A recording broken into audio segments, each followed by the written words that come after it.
인데 첫 번째 여러분 욥기 1장 4절과 5절에 있는 말씀 봅니다. 욥기 1장 4절부터 5절. 제가 있는 성경은 760쪽이나 759쪽 정도가 됩니다. 우리 한 목소리로 함께 하나님 말씀을 공독합니다. 4절과 5절 시작. 그의 아들들이 자기 생일에 각각 자기의 집에서 잔치를 베풀고 그의 누이 3명도 청하여 함께 먹고 마시더라. 그들이 차례대로 잔치를 끝내면 욥이 그들을 불러다가 순결하게 하되 아침에 일어나서 그들의 명수대로 번제를 드렸으니 이는 욥이 말하기를 혹시 그의 아들들이 죄를 범하여 마음으로 하나님을 기쁘게 하였을까 하니라. 욥의 의가 항상 이러하였더라. 아멘. 시편 51편 1절서부터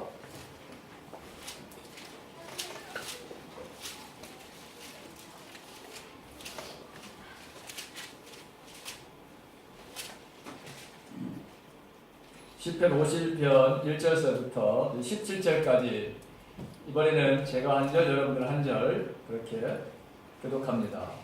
하나님이여 주의 인자를 따라 내게 은혜를 베푸시며 주의 많은 긍휼을 따라 내 죄악을 지워 주소서. 나의 죄악을 가볍게 씻으시며 나의 죄를 깨끗이 하소서. 물은 나는 내 죄가를 아오니 내 죄가 항상 내 앞에 있나이다. 내가 죄만 범죄하여 주의 목전에 악을 행하였사오니 주께서 말씀하실 때에 의로우시다 하고 주께서 심판하실 때에 순전하시다 하니라. 내가 죄악 중에서 출생하였으며 어머니가 죄 중에서 나를 잉태하였나이다. 오소서 주께서 주시니 시간을 원하셨으니 내게 죄를 미리 가르치시니라. 구슬초로 나를 정결하게 하소서. 내가 정하리이다. 나의 죄를 씻어주소서. 내가 눈보다 희리이다. 내게 적었고 눈을 들려주시사 주께서 적으신 자들로 부끄러워하게 하소서. 주의 얼굴을 내 죄에서 돌이키시고 내 모든 죄악을 지워주소서. 하나님이여 내 죄에 정하나 찾아가시고 내 안에 정직한 영을 새롭게 하소서. 나를 주 앞에서 쫓아내지 마시고 주의 성령을 내게서 거두지 마소서. 주의 구원의 주소를 내게 회복시켜주시고 자원하는 신령을 주사 나를 거두소서. 그리하면 내가 범죄자에게 주의 도를 가르치리니 죄인들이 주께 돌아오리이다. 하나님이여 나를 구원하시며 피 흘린 죄에서 나를 건지소서. 내 혀가 주의 일을 높이 노래하리이다. 주여 내 입술을 열어주소서. 내 입이 주를 찬송하여 전파하리이다. 주께서 범죄자를 구하지 아니하시나니 그렇지 않으면 내가 되었을 것이다. 주는 범죄를 구하지 아니하시나이다. 다 같이요. 하나님께서 구하시는 제사는 한 시간이라. 하나님이여 사하고 통회하는 마음을 주께서 의시하지 않으시리이다. 아멘.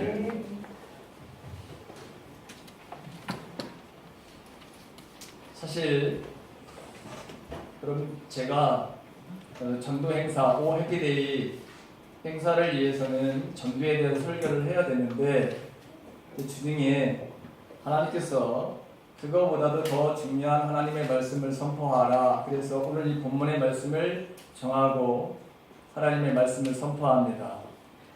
오늘 말씀의 제목이 내 모든 죄악을 지워주소서라고 하는 이 말씀으로 제목의 말씀으로 함께 은혜를 나누고자 합니다. 오늘 우리는 간음죄와 살인죄, 위증죄의 수렁에서 신음하며 부르짖는 다윗과 죄의 무서움을 사전에 알고 있어서 부지 중이라도 자녀들이 하나님을 저주하고 죄를 지을 수 있다고 생각해서 이 10명의 자녀가 생일 잔치를 하고 나면 아침 일찍이 성결하게 했다. 그리고 자녀들을 위해서 번제를 바로 드리며 자녀들의 죄를 용서해 달라는 이 욥을 우리가 만나고 있습니다. 다윗은 이스라엘 역사 속에서 가장 존경받고 신뢰받는 왕입니다. 욥도 오늘 1절에는 욥 1장 1절에 보게 되면 욥도 흠이 없고 정직한 사람이며 하나님을 경외하며 악을 멀리했던 사람이었다. 그렇게 기록하고 있습니다. 두 사람은 모두 다 훌륭한 하나님의 사람들이었습니다. 그러나 다윗은 자신의 죄악으로 신음하며 부르짖는 반면 욥은 하나님의 인정하는 의인으로서 하나님의 허락하심에 그 허락한 것에 의해서 사단의 시험으로 신음하고 부르짖고 있는 것을 우리가 이제 보게 될 것입니다. 여러분 달라요. 부르짖는 것이 여러분 달라요. 한 사람은 자기가 죄를 짓고 나서 그 죄에 대해서 회개하는, 용서해달라고 하는 하나님 앞에 부르짖음이고, 다른 사람 욥은 자기가 죄를 저지른 것이 아니라 하나님 보시기에 항상 의로운 사람이었기 때문에 사단이 어느 날 하나님을 찾아와서 저렇게 욥이 까닭없이 하나님을 경외하는 것은 하나님 이유가 있기 때문이다. 그 이유는 하나님께서 욥에게 복을 주셨기 때문이다. 만약에 그 복을 빼앗아 가게 되면 욥은 하나님을 저주하게 될 것이다. 하나님 너무 화가 나셨어요. 하나님이 인정하는 이 욥에 대해서 사단이 그렇게 말하자 하나님 증명해 보고 싶은 마음이 생겼어요. 정말 그렇지 않다고 하는 것. 여러분 가만히 한번 생각해 보세요. 하나님이 욥과 같이 나를 만약에 저와 여러분들을 사단에게 넘겨주고 한번 테스트 한번 해봐라. 그러면 우리는 어떻게 될까? 저와 여러분들은 어떻게 될까? 정말 끔찍할 거예요. 하나님 그것만은 안 됩니다. 저도 여러분 정말 이것만은 안 됩니다 라고 여러분 그렇게 나는 기도할 것 같아요. 근데 하나님께서는 이 사단이 얼마나 잘못된 생각을 가지고 있는지, 목숨만은 그에게서 취하지 말고 내 마음대로 한번 해봐라. 여러분 어떤 일이 벌어졌는지 설명 안 해도 우리는 잘 압니다. 그의 자녀 10명이 다 죽죠. 그의 가지고 있던 모든 재산이 하루아침에 다 나가갑니다. 그리고 자기의 바로 온갖 온몸에 바로 욕창이 생겼습니다. 견딜 수 없는 아픔이 바로 그에게 찾아옵니다. 오죽하면 그의 부인이 하나님을 저주하고 떠나라고 그렇게까지 여러분 했겠습니까? 하나님 떠나라고. 그런데 욥은 그렇게 하지 않습니다. 주신 것도 하나님이시고 취하시는 것도 가져가시는 분도 하나님입니다. 여러분 범죄를 저지르지 않는 것을 여러분 보게 됩니다. 다윗은 우리가 알다시피 아주 촌사람입니다. 이 베들레헴 출신이거든요. 목동이었습니다. 별볼일 없는 그 목동을 하나님께서 위대한 하나님의 종뿐만 아니라 위대한 하나님의 다스림을, 하나님을 대신해서 통치하는 왕으로 세워주신 그 사람이 바로 누구냐? 다윗입니다. 소년 시절에 이 다윗은 얼마나 용맹한 사람인지 우리는 압니다. 골리앗을 상대로 해서 그 무리 맷돌을 가지고 단지 하나님 앞에 하나님을 믿고 하나님이 자신의 삶을 지켜주실 거라고 하는 이 확신을 가지고, 이 믿음을 가지고 그 골리앗 앞에 당당하게 섰던 사람입니다. 전적으로 하나님을 신뢰했던 사람인 것을 우리가 보게 됩니다. 부당하게 10년 동안 자기 장인어른 사울에게 쫓겨다녔지만 한 번도 하나님을 원망해 본 적이 없는 사람이었습니다. 얼마든지 사울 왕을 죽일 수 있는 기회가 그에게 여러 번 왔지만 하나님이 기름 부음을 받은 왕, 하나님께서 기름 부어 세운 그 왕을 사람이 내가 함부로 할 수 없다 해서 하나님을 전적으로 신뢰했던 사람인 것을 우리가 보게 됩니다. 또 하나님께서 그에게 얼마나 재능을 주셨는지, 악기도 너무 잘 다뤄요. 보통 잘 다루는 게 아닙니다. 그리고 하나님께서 그에게 여러분 지혜를 주셔가지고 시를 썼는데 시편의 바로 대부분이 바로 뭐죠? 이게 다 거의가 다윗이 바라는 지은 바라는 시입니다. 이렇게 시인이면서 찬양에 바른 사람으로 하나님께서 그를 존귀하게 바로 여기셨던 것을 보게 되죠. 하나님의 전을 얼마나 사랑했는지, 하나님의 거하시는 그 성전을 바로 짓기 위해서 얼마나 그의 마음속에 사물 쳤는지, 모든 성전을 지을 수 있는 모든 준비를 다해서 아들에게 이것을 지을 수 있도록 그렇게 만들어준 사람이 다윗입니다. 근데 사실 다윗은 하나님의 거하시는 성전을 짓기 위해서 그의 마음속에서 불일 듯 일어났습니다. 근데 하나님께서는 너는 피를 많이 흘린 사람이기 때문에 너는 하나님의 전을 건축할 수 없어 라고 했을 때 그것을 받아들이고 그 아들이 조금도 어려움이 없이 성전을 건축할 수 있도록 만반의 말 준비를 다 갖추어 주었던 사람이 다윗인 것을 우리는 압니다. 자, 이렇게 여러모로 다윗은 정말 훌륭한 사람인 것을 우리가 보게 되죠. 도저히 넘어지지 않을 것 사람처럼 보입니다. 하나님 앞에서 평생 동안 믿음을 지키며 순결한 모습으로 살 것처럼 보였던 인물이 다윗입니다. 그러나 넘어져도 보통 넘어진 게 아니에요. 미끄러져도 보통 미끄러진 게 아니에요. 평생 동안 이렇게 아름답게 인생을 살 것 같았던 바로 다윗이 너무나도 큰 제약을 바로 저지른 것을 여러분 보게 됩니다. 반면에 욥은 사탄의 바로 시험 앞에 넘어지지 않습니다. 욥도 거부였습니다. 욥의 바로 시대 때는 다윗 왕과 같이 그런 바로 능력과 힘이 있었던 사람이 욥이었습니다. 욥은 능력과 권능이 그에게 있었고 그에게 힘이 넘치는 바를 하나님께서 그렇게 축복해 주셔서 그도 이 다윗 못지않게 명성을 얻었고 지위를 얻었고 파워를 가지고 행사하는 그런 힘이 막강한 바라는 사람이었던 것을 보게 됩니다. 그런데 다윗은 넘어졌고 보통 미끄러진 것이 아니고 욥은 그렇지 않았다고 하는 차이가 도대체 어디에 있었을까요? 어떤 차이가 그들에게 있었기 때문에 죄에 넘어지기도 하고 넘어지지 않는 인생을 바로 살 수 있었을까요? 그것은 평상시에 죄에 대한 태도가 달랐기 때문입니다. 오늘 욥기 5절에 보게 되면 그들이 차례로 잔치를 끝내면 욥이 그들을 불러다가 성결하게 하되 아침에 일어나서 그들의 명세대로 번제를 드렸으니 이는 욥이 말하기를 혹시 내 아들들이 죄를 범하여 마음으로 하나님을 욕하게 하였을까 하니라. 욥의 행위가 항상 이러하였더라. 항상 그랬다는 거예요.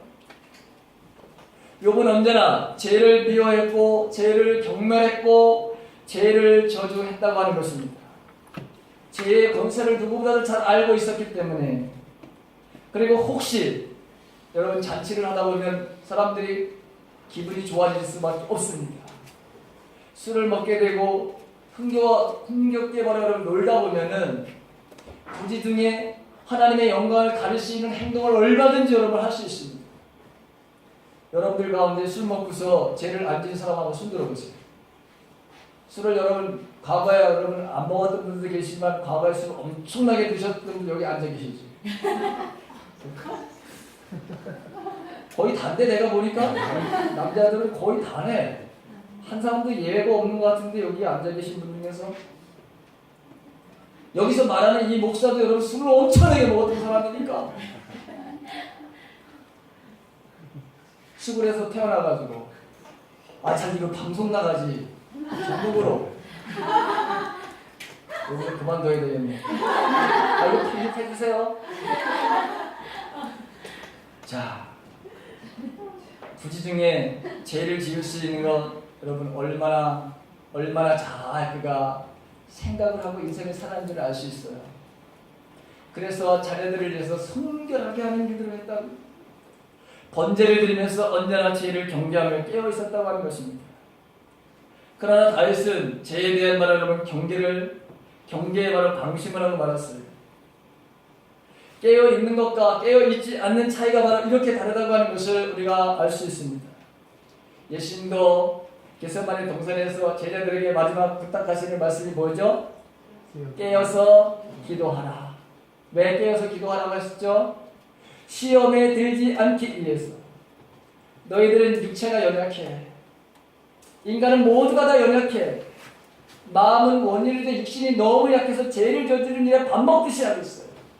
그래서 너희들은 항상 깨어서 기도해야 시험에 들지 않아. 여러분들이 기도하는 인생입니까? 기도하지 않는 인생은 언제나 여러분 뭐죠? 죄악을 저지르는 일에 빠질 수밖에 없다고 하는 말씀이죠. 그런데 오늘 욥의 행위가 항상 이러했다라고 했습니다. 항상 욥은 죄에 대한 경각심을 가지고 살았습니다. 죄가 얼마나 무서운지, 얼마나 죄의 권세가 능력이 있는지를 바로 알고 살았다고 하는 사실이죠. 오늘날 교인들이 죄에 대한 심각성을 이거를 잘 깨닫지 못하고 있어요. 내가 그냥 하나 하는 거 그게 그렇게 크게 뭐가 죄가 될까? 내가 술 마시는 것이 그게 뭐가 그렇게 큰 죄가 될까? 여러분, 죄가 들어오게 되면 반드시 그것이 어떻게 되죠? 가만히 있습니까? 아닙니다. 그 죄는 반드시 자라게 되어 있습니다. 욕심이 바로 잉태하면 죄를 낳고 죄가 장성하면 바로 죽음을 낳듯이 죄는 우리 안에 바로 살며시 들어와서 그것이 가만히 있는 것이 아니라 그 죄가 점점 세력을 바로 뻗쳐가는 것을 우리는 보게 됩니다. 오늘 여러분 보십시오. 다윗이 언제 넘어졌습니까? 다윗이 그 어렵게 사울 왕의 바로 추적을 피해서 다닐 때 사울이 이렇게 집요하게 쫓아다니는 이때에 바로 다윗이 무너졌습니까? 아닙니다. 오늘 이 본문에 있는 말씀을 보게 되면 이 본문이 아니라 다윗이 왜 넘어졌느냐면 다윗은 말하는 그가 왕이 됐어요. 그리고 하나님께서 싸울 때마다 그에게 지혜를 주시고 지략을 주시고 어떤 작전을 펴야 되는지 다 알게 해주셔서 전쟁할 때마다 다 승리를 하게 하셨어요. 그러니 나라가 점점 여러분 부강해지는 거예요. 영토가 점점 넓어집니다. 강한 군대가 점점 여러분 그의 그 주위에 바로 여러분 만들어지게 되고 이 군대에 바로 여러분 힘을 이용하면서 다윗은 경안해지기 시작을 했습니다. 자기 부하들은 전쟁터에 나가서 목숨을 바로 걸고 싸우고 있는데 그는 자신의 자리를 이탈해서 한가롭게 낮잠을 자고 일어났어요. 낮잠을 자고 일어나서 할 일이 없으니까 옥상 꼭대기로 올라갔어요. 왕궁 꼭대기로 올라갔어요. 옥상에서 여러분 할 일 없이 왔다 갔다 하다가 여기서 여러분 뭐죠? 어떤 사건을 만나게 되느냐? 목욕을 하고 있는 아름다운 여인을 바로 보게 됩니다. 인간의 바로 죄는 보는 것으로부터 시작되는데 이 보지 말아야 될 것을 여러분 보고 이제 죄를 저지르는 것을 우리가 보게 됩니다. 다윗의 눈에 비춰진 여인은 그의 마음을 사로잡습니다. 왕궁으로 그 여인을 끌어들여서 동침을 합니다. 그런데 얼마 되지 않아서 그 여인이 임신했다는 소식을 듣습니다. 자, 이제는 자기가 그 여인을 여러분 강간하지 않았다고 하는 것을 감추기 위해서 계략을 바로 써야 했습니다. 자신이 임신시키지 않았다고 하는 것을 감추려고 지금 전쟁터에 나가 있는 그 자기의 바로 장수 요압에게 신설을 바로 보냅니다. 바세바의 남편인 우리아를 즉시 집으로 돌려보내라. 영문도 모른 채 우리아는 집에 돌아옵니다. 임금을 아련하고서 이 임금이 이제 전쟁터에서 그렇게 고생하고 죽을 고비도 넘기고 얼마나 힘들었느냐. 그러면서 이 우리아를 집으로 보냅니다. 아내와 바로 여러분 동침을 하라고 하는 거예요. 가서 편히 쉬고 마시고 여러분 즐기라고 하는 거예요. 그런데 우리아가 나는 그렇게 할 수 없습니다. 나의 바로 상관은 지금 죽음의 전쟁터에 있고 내 동료들은 내 부하들은 지금 전쟁터에서 죽느냐 사느냐 하는 판인데 어떻게 내가 이렇게 집에 들어가서 한가하게 와이프를 여러분 뭐죠? 안고서 잘 수가 있느냐? 그럴 수 없습니다.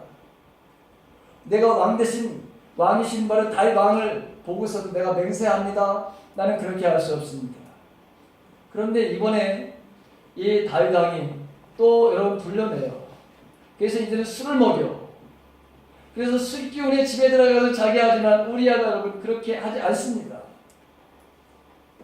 자, 이렇게 자신의 바로 죄를 덮으려고 했던 그 계획이 숲으로 돌아가자 다윗은 더욱더 악한 생각을 합니다. 다시 요압이라고 하는 그 장군에게 친서를 보내서 우리아를 최전방에, 여러분 최전방에다가 세우라고 하는 것입니다. 너희들이 싸우는 척 하다가 너희들은 다 빠지고, 그리고 우리아를 바로 죽이게 하는 그 작전을 바로 친서를 써가지고 여러분 보내는 거예요. 이 사실을 모르고 전쟁에 바로 여러분 임하는 우리아는 다윗의 이런 치밀한 계획에 의해서 죽음을 바로 맞게 됩니다. 상황이 종료되었다고 생각했던 이 다윗은 밧세바를 자기의 아내로 맞아들입니다. 이것으로 여러분 끝나는 줄 알았어요. 모든 것이 다 감춰지는 줄 알았어요. 그런데 하나님께서는 이 사실을 폭로하십니다. 사무엘하 11장과 12장에 보게 되면 제가 지금 내가 말씀드렸던 이 배경이 바로 거기에 잘 나와 있습니다. 나단 선지자를 통해서 하나님께서 뭐라고 말씀하시냐면, 나단 선지자가 다윗에게 가서 이런 말을 합니다. 어느 동네에 큰 부자 한 사람과 가난한 사람이 살았습니다. 그 부자의 집에는 소와 양과 다른 재산도 많았습니다. 그런데 그 가난한 집에는 아무것도 없고 그저 조그마한 암양 새끼 하나만 있었는데 얼마나 사랑하는지 한 상에서 먹고 한 자리에서 자고 딸처럼 아끼고 사랑합니다. 그런데 부잣집에 어느 날 부잣집에 손님이 왔는데 이 부자가 이 아끼는 이 암양 하나를 빼앗아다가 자기 손님에게 대접을 했습니다. 이 말을 듣고 있던 여러분 다윗이 여러분 분노를 하는 거예요.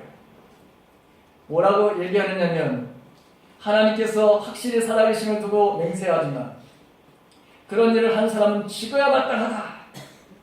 그리고 그런 일을 하면서 불쌍히 여기는 마음이 없었으니 그는 마땅히 그 어린 암양을 4배나 갚아줘야 된다. 그런데 나단이 손가락을 다윗을 가리키면서 당신이 바로 그 사람입니다. 당신이 죽어야 될 바로 그 사람입니다. 라고 여러분 이렇게 얘기를 하는 거예요. 얼마나 놀랐을까? 자기는 모든 것이 다 감춰지고 다 비밀에 비출 줄 알고서 일을 꾸며서 다 했는데 그 모든 것을 다 보고 계셨던 하나님. 오늘 여러분 시편 51편이 바로 나단 선지자가 바로 당신이 죽어야 될 그 사람이다 라고 하는 말을 듣고서 하나님 앞에 참회하면서 기록한 그 본문이 바로 오늘 시편 51편의 말씀입니다. 다윗이 기록한 시편에는 여러 가지 회개의 시가 있는데 그 가운데서 51편이 가장 대표적인 참회의 버릇입니다. 어떻게 해서 다윗이 그렇게 엄청난 바라는 죄를 짓고도 하나님 마음에 합한 자로 내 뜻을 다 이루게 할 자로 이런 바로 칭찬과 최고의 축복을 여러분 받았을까요? 이상하잖아요, 여러분. 한 나라의 왕이 여러분 살인죄를 저질렀어요. 그 간음죄를 저질러, 위증죄를 저질러. 근데 하나님은 이 다윗을 가리켜서 내 마음에 합한 자다, 내 뜻을 다 이루게 할 자다. 여러분 이렇게 칭찬을 하시면서 다윗의 인생을 바로 축복해 주시는 것을 여러분 보게 됩니다. 나단 선지자의 책망을 들었던 이 다윗, 왜 하나님은 이렇게 하나님의 마음에 합한 자로 내 뜻을 다 이루게 할 자로 그렇게 여겨 주셨을까? 그 비결은 그가 철저하게 회개의 삶을 살았다고 하는 것입니다. 나단 선지자의 책망을 들은 다윗은 내가 여호와께 범죄하였습니다. 하나님 앞에 철저하게 무릎을 꿇고 회개를 합니다. 다윗은 내가 주께만 범죄하여 주의 목전에서 이걸 악을 행하여 싸우니 주의 판단은 옳으시며 주님의 심판은 정당합니다. 하나님 보시는 그 앞에서, 하나님이 시퍼렇게 살아계신 바로 그 앞에서 내가 바로 죄를 지었다고 그는 바로 고백을 합니다. 그리고 하나님 앞에 간절하게 그가 나의 죄를 사해달라고 그렇게 기도하는 것을 보게 됩니다. 얼마나 그의 삶 속에서 그 죄가 그 자신을 바로 괴롭혔는지 회개하기 전에 시편 32편 3절과 5절에서는 이렇게 말합니다. 내가 토설치 아니할 때 종일 신음함으로 내 뼈가 쇠하였도다. 주의 손이 주야로 나를 누려오니 내 진액이 화하여 여름 가뭄의 마름같이 되었나이다. 하나님 앞에서 자신의 죄를 고백하기 전에 그 상황을 바로 보여주는 말씀입니다. 하나님을 사랑했던 다윗이 그 엄청난 죄를 바로 짓고 얼마나 괴로워하는지를 알 수 있는, 주님의 손이 자신을 누르는 것은 마치 여러분 한여름에 가뭄이 들어서 논바닥이 여러분 쩍쩍 갈라지는 것 같이 그렇게 지금 자기의 마음이 그렇게 지금 불안하고 그렇게 기쁨이 없어지고 다 사라진 그 마음을 이렇게 표현했던 것을 보게 됩니다. 시편 6편 6절에서는 뭐라고 고백을 하냐면 내가 탄식함으로 곰집하여 밤마다 눈물로 내 침상을 띄우고 내 요를 적셨나이다. 여러분 눈물로 침상을 띄웠다는 표현 얼마나 여러분 처절하게 그가 이 죄악을 저지르고 하나님 앞에서 그가 회개해 바라는 삶을 살았는지를 우리가 알 수 있습니다. 얼마나 눈물을 많이 흘렸으면 여러분 배가 여러분 침상이 여러분 띄어져? 가만히 생각을 해보세요.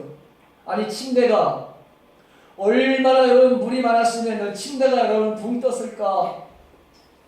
그것은 여러분 좀 과장적인 표현이지만 그만큼 이 죄를 저지르고 그의 오는 중압감, 그에게 오는 이 두려움, 그를 바로 짓누르는 바로 이 아픔, 이 고통, 이걸 견딜 수가 없어가지고 밤마다 바로 하나님 앞에 회개하고 눈물로 바로 여러분 지셔 뼈저린 바로 회개를 바로 상징하는 그런 말입니다. 여러분들은 다윗의 범죄를 보면서 어떤 생각을 하시나요? 과연 나는 다윗보다 내가 어렵다고 생각이 드나요? 저와 여러분들은 다윗보다도 더 악하면 악했지 덜한 사람이 결코 이 자리에 한 사람도 없습니다. 이것이 여러분 인정되어지나요? 아니 나는 사람을 죽인 적도 없고 나는 가늠한 적도 없는데 무슨 근거로 저렇게 지금 목사님이 저런 말씀을 하시지? 여러분 한번 생각해 보세요. 베드로전서 4장 1절에서 베드로 사도가 이렇게 말합니다. 그리스도는 육신으로 고난을 받으셨습니다. 여러분도 같은 마음으로 무장하십시오. 육신으로 고난을 받는 사람은 이미 죄와 인연을 끊은 것입니다. 이제부터는 육신의 남은 때를 인간의 욕정대로 살지 말고 하나님의 뜻대로 살아야 합니다. 여러분은 지난날에 이방 사람들이 하고 싶어하는 일들을 하였으니 방탕, 정욕, 술취함, 환락, 연애와 무분별한 우상 숭배에 빠져서 살았습니다. 그것은 지나간 때로 충분합니다. 그들은 여러분이 자기들과 같이 그런 지나친 방종에 빠지지 않는 것을 이상히 여기면서 여러분들을 비방합니다. 여기에서 예외되는 사람이 있습니까? 에베소서 5장 8절에 있는 말씀, 여러분이 전에는 어둠이었으나 지금은 주 안에서 빛입니다. 빛의 자녀답게 사십시오. 빛의 열매는 모든 선과 의와 진실입니다. 저와 여러분들이 모든 선과 의의 진실의 삶을 지금 살고 있습니까? 갈라디아서 5장 16절 이하의 말씀을 보게 되면 사도 바울이 이렇게 말씀하고 있습니다. 내가 또 말합니다. 여러분들은 성령께서 인도하여 주신 대로 살아가십시오. 그러면 육체의 욕망을 따라 살아가지 않게 될 것입니다. 육체의 욕망은 성령을 거스리고 성령이 바라시는 것은 육체를 거스릅니다. 이 둘이 서로 적대 관계에 있으므로 여러분은 자기가 원하는 일을 할 수 없게 됩니다. 그런데 여러분이 성령께서 인도해 주시는 것을 따르면 율법 아래에 있는 것이 아닙니다. 육체의 행실은 분명합니다. 곧 음행과 더러움과 방탕과 우상 숭배와 마술과 원수 맺음과 다툼과 시기와 분노와 이기심과 분열과 분파와 질투와 술 취함과 흥청거리는 연애와 또 이와 비슷한 것들입니다. 내가 전에도 여러분들에게 경고하였지만 이제 또다시 경고합니다. 이런 일을 하는 사람들은 하나님의 나라를 유업으로 받지 못할 것입니다. 여러분, 여기에서 여러분들은 제외되십니까? 그렇다면 다시 한번 말씀을 들어보시기 바랍니다. 로마서 1장 28절 이하의 말씀. 사람들이 하나님을 인정하기를 싫어하므로 하나님께서는 사람들을 해서는 안 될 일들을 하게 타락한 마음자리에 내버려 두셨습니다. 사람들은 온갖 불의와 악행과 탐욕과 악의로 가득 차 있으며 시기와 살이와 분쟁과 사기와 적의로 가득 차 있으며 수군거리는 자요, 중상하는 자요, 하나님을 미워하는 자요, 불순한 자요, 오만한 자요, 자랑하는 자요, 악을 꾸미는 모략꾼이요, 부모를 거역하는 자요, 우매한 자요, 신의가 없는 자요, 무장한 자요, 무자비한 자입니다.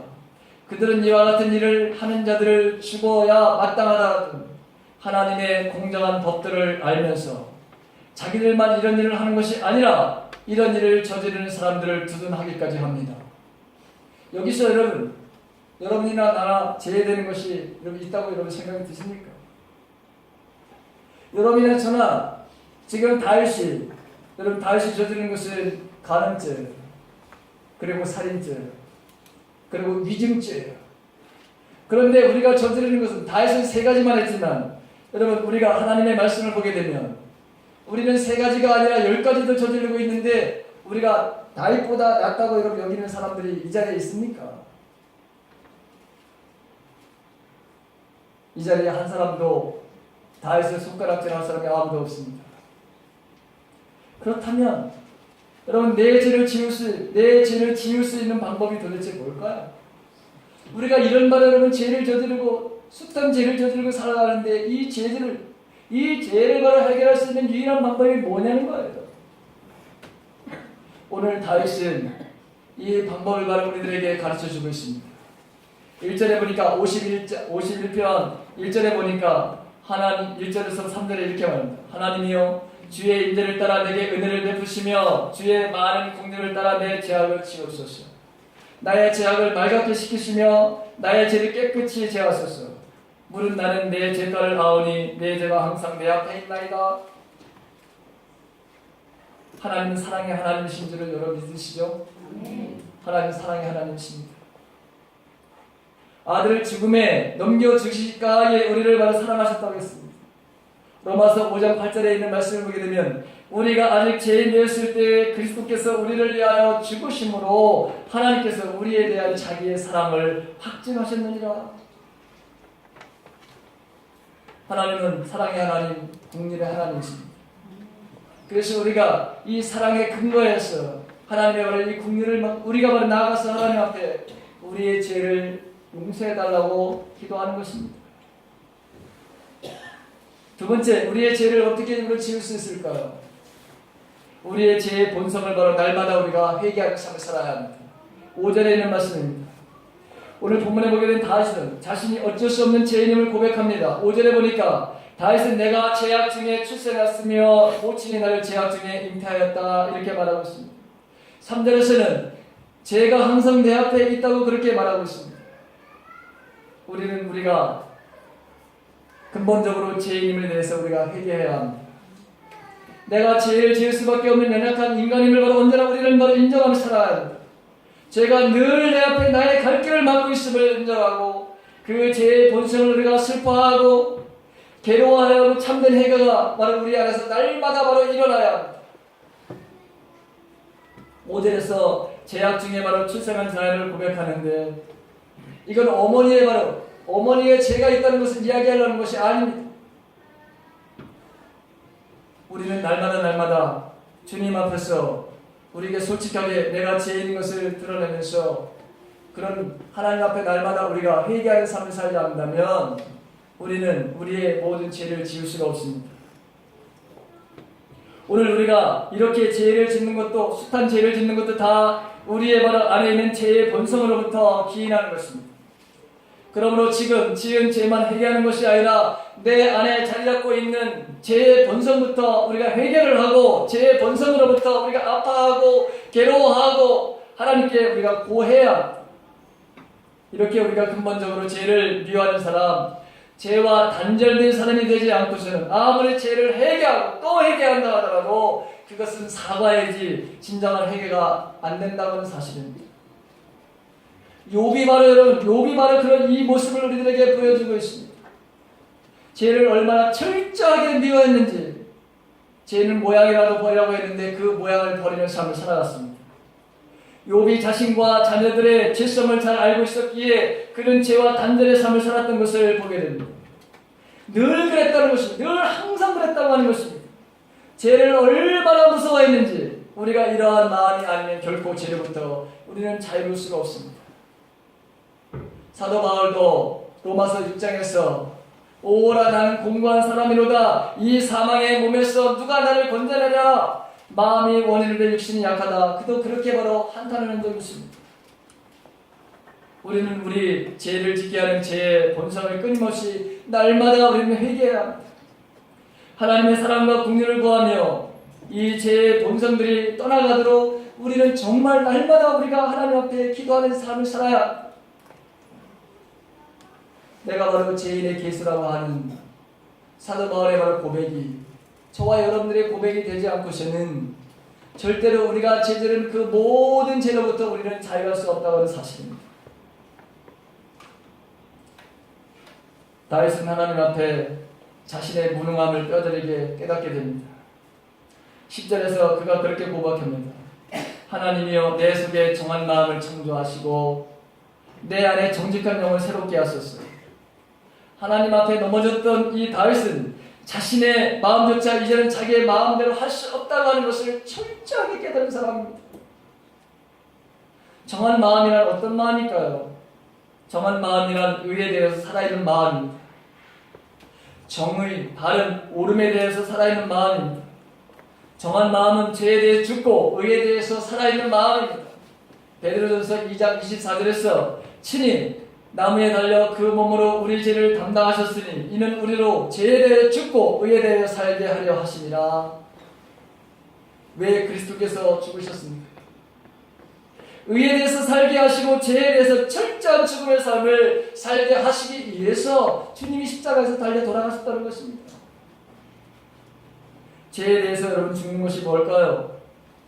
제가 서두에서 말씀드린 것 같이 온갖 땅에 있는 바로 여러분 우리 인간의 바로 저지른 이 죄악들, 골로새서 3장 5절에서는 그러므로 땅에 있는 지체를 죽여라 곧 음란과 부정과 사욕과 악한 정욕과 탐심이니 탐심은 곧 우상숭배라. 땅에 있는 지체대로 살으려는 여러분 우리는 모두가 다 여러분 다 죽을 수밖에 없는 아주 불행한 바로 사람들이라고 하는 것입니다. 그래서 다윗은 10절에서 내 안에 정직한 영을 새롭게 해달라고 또 그렇게 기도합니다. 정직한 영이라고 하는 것은 확고한 영이라고 하는 것입니다. 새롭게 하소라는 말은 바로 이것은 온전케 한다고 하는 뜻입니다. 타락한 영을 다시 온전하게 해달라고 하는 그런 바로 기도입니다. 정직이라는 말은 구약에서 아주 많이 등장하는 하나님의 성품을 이야기합니다. 여호와의 말씀은 정직하여, 여호와의 교훈은 정직하여, 여호와의 도는 정직하니, 여호와의 판단은 정직하시나니, 여호와의 정직하심, 이 말이 얼마나 많이 등장하고 있는지 우리는 알 수 있습니다. 정직은 여호와의 바로 트렌드 마크예요. 하나님이 가지고 계신 바로 성품 중에 하나가 바로 여러분 정직입니다. 그래서 그분의 말씀과 그분의 교훈은 모두가 바로 여러분 정직한 것.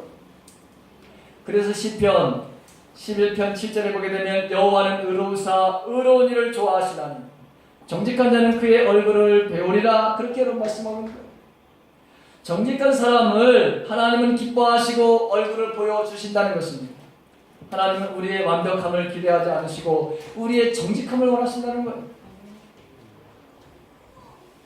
데이비도 포트렐이라고 하는 사람이 성경에서 배우는 크리스천 리더십에서 어떻게 정직할 수 있는가라고 하는 이 말에 이렇게 제안을 합니다.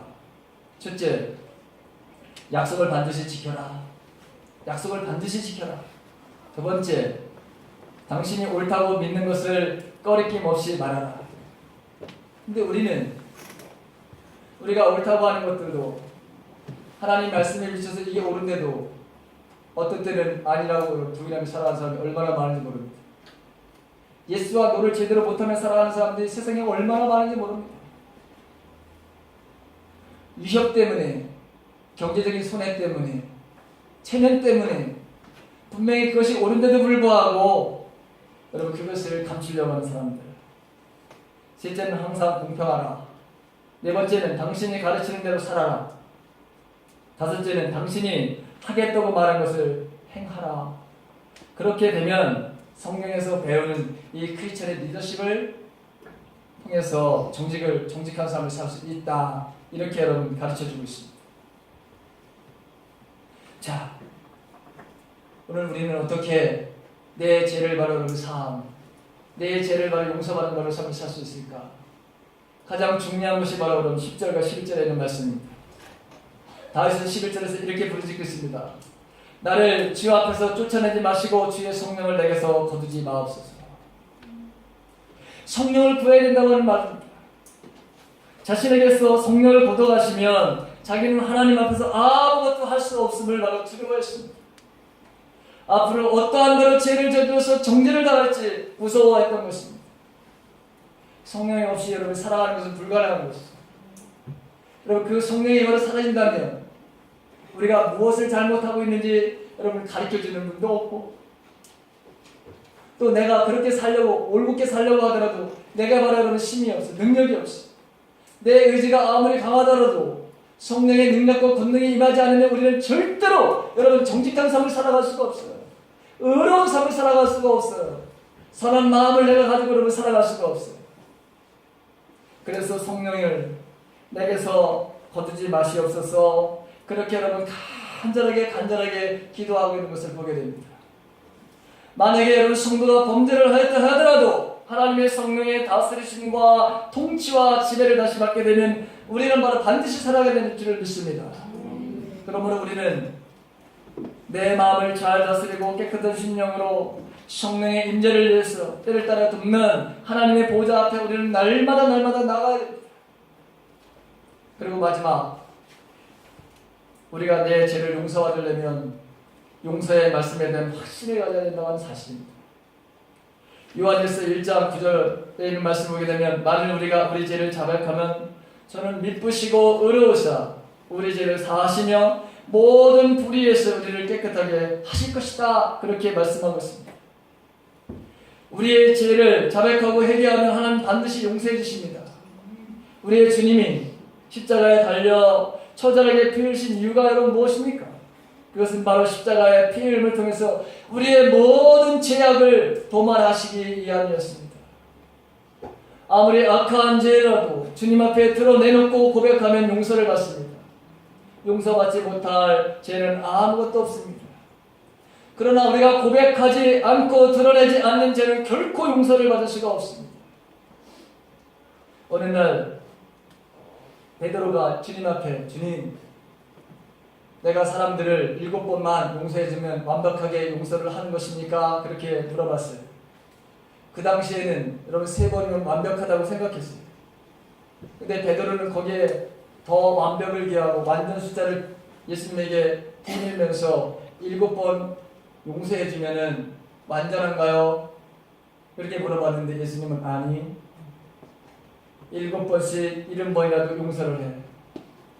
70번씩 7번이라도 그 사람이 와서 잘못했다면 나를 용서해줘요. 내가 바로 그렇게 용서하는 사람이야. 주님은 용서의 주님이십니다. 사랑해 주시고, 아까도 처음에 했지만 국률의 주님이십니다. 어떠한 죄를 저질렀든지 주님은 우리의 모든 죄를 용서해 주십니다. 근데 여기에는 반드시 돌아서야 된다고 하는 전제가 있습니다. 회개라고 하는 것은 돌아선다고 하는 것입니다. 내가 이렇게 방향을 가다가 반대 방향으로 가는 것을 바로 회개라고 그렇게 말하는 것입니다. 회개가 진정한 말은 회개의 열매가 없이는 우리가 하나님 앞에로 용서를 받았다고 하는 것을 이거를 확인할 수가 없습니다. 여러분, 다윗은 사제의 죄를 바로 잘 알고 있었습니다. 자신의 모든 죄를 사하시고 국률을 베푸시는 자비로우신 하나님을 그가 바라봅니다. 그는 시편 31편 5절에서 이렇게 고백을 합니다.